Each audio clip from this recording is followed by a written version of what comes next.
ಈವಾಗಲೇ ಪಣದಲ್ಲಿ ನಿಮ್ಮನ್ನೆಲ್ಲ ಗೆದ್ದು ಇಲ್ಲಿವರೆಗೆ ಕರೆದು ತಂದವ ನಾನಿದ್ದೇನೆ. ಹಸ್ತಿನವತಿಗೆ ಬಂದು ಅದೆಷ್ಟೋ ದಿನಗಳು ಕಳೆದು ಹೋದರೂ ಕೂಡ ಇಷ್ಟರವರೆಗೆ ನಿಮ್ಮನ್ನ ಕರೆಯದೇ ಇದ್ದಂತಹ ನಾನು ಇವತ್ತು ಇಲ್ಲಿವರೆಗೆ ಕರೆಯುವರೆ ಕಾರಣ ಇವಾಗ ನಿನ್ನ ತಂಗಿಯರಿಬ್ಬರು ಒಪ್ಪಿಗೆಯನ್ನು ಸೂಚಿಸಿದವರಿದ್ದಾರೆ. ನನ್ನ ತಮ್ಮನನ್ನ ಮದುವೆ ಆಗುವುದಕ್ಕೆ ಇಲ್ಲಿಯ ದೇಶನಾಗಿ ಕಾಲವನ್ನ ಕಳೆಯಬಹುದಾದಂತಹ ವಿಚಿತ್ರ ವೀರ್ಯನನ್ನ ಮದುವೆ ಆಗುವುದಕ್ಕೆ ಅವರು ಒಪ್ಪಿದ ಹಾಗೆ ನೀನು ಕೂಡ ಅವರನ್ನ ಮದುವೆ ಆಗುವುದರ ಮೂಲಕವಾಗಿ ಸುಂದರವಾದಂತಹ ಜೀವನವನ್ನ ಸಾಗಿಸಬೇಕು ಎನ್ನುವಂತಹ ಅಭಿಲಾಷೆ ನನ್ನದ್ದು. ಇದಕ್ಕೇನು ಅಭಿಪ್ರಾಯವನ್ನು ತಿಳಿಸಿದೆ? ಅಭಿಪ್ರಾಯ ಹೇಳುದೇ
ವಿಚಿತ್ರವೇನೆಯನ್ನು ಮದುವೆ ಆಗಲು ಒಪ್ಪಿದ್ದಾರೆ.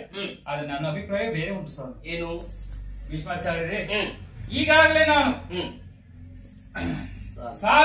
ಸಾಲ್ವ ಭೂಪತಿಯನ್ನು ಪ್ರೀತಿಸಿದವಳಿದ್ದೇನೆ. ಹಾಗಾಗಿ ಆತನನ್ನೇ ಮದುವೆ ಆಗಬೇಕು ಅನ್ನೋದಾಗಿ ಬಯಸ್ತಾ ಇದ್ದೇನೆ.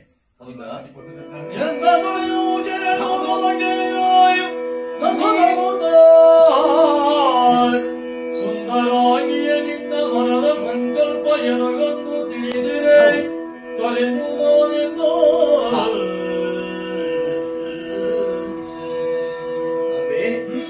ಈವಾಗಲೇ ನಾನು ವಿಷಯವನ್ನು ಅರ್ಥ ಮಾಡಿಕೊಂಡವನೇ ಇದ್ದೇನೆ.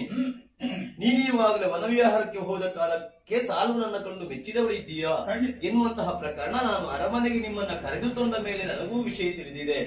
ಹಾಗಂತ ನಿನ್ನಲ್ಲಿ ಅಭಿಪ್ರಾಯವನ್ನ ಕೇಳುವರೆ ಕಾರಣ ನಿನ್ನ ಮನದಲ್ಲಿರಬಹುದಾದಂತಹ ಭಾವನೆ ಏನು ಎನ್ನುವಂತಹ ಅಭಿಲಾಷೆಯನ್ನ ತಿಳಿಯಬೇಕು ಎಂಬ ಕಾರಣಕ್ಕಾಗಿ ಪ್ರಶ್ನೆ ಮಾಡಿದ್ದು. ಹಾಗಂತ ನೀನು ಆತನನ್ನೇ ಬಯಸ್ತೀಯ, ಮದುವೆ ಆಗಬೇಕು ಎನ್ನುವಂತ ಆಸೆ ನಿನ್ನದ್ದು ಈವಾಗಲೂ ಉಂಟು ಅಂತ ಆದ್ರೆ ಆದಿತ್ತು, ನಿನ್ನ ಆಸೆಯಂತೆ ಆಗಲಿ. ಬ್ರಾಹ್ಮಣರನ್ನ ನಿನ್ನ ಜೊತೆ ಕಳುಹಿಕೊಡ್ತೇನೆ.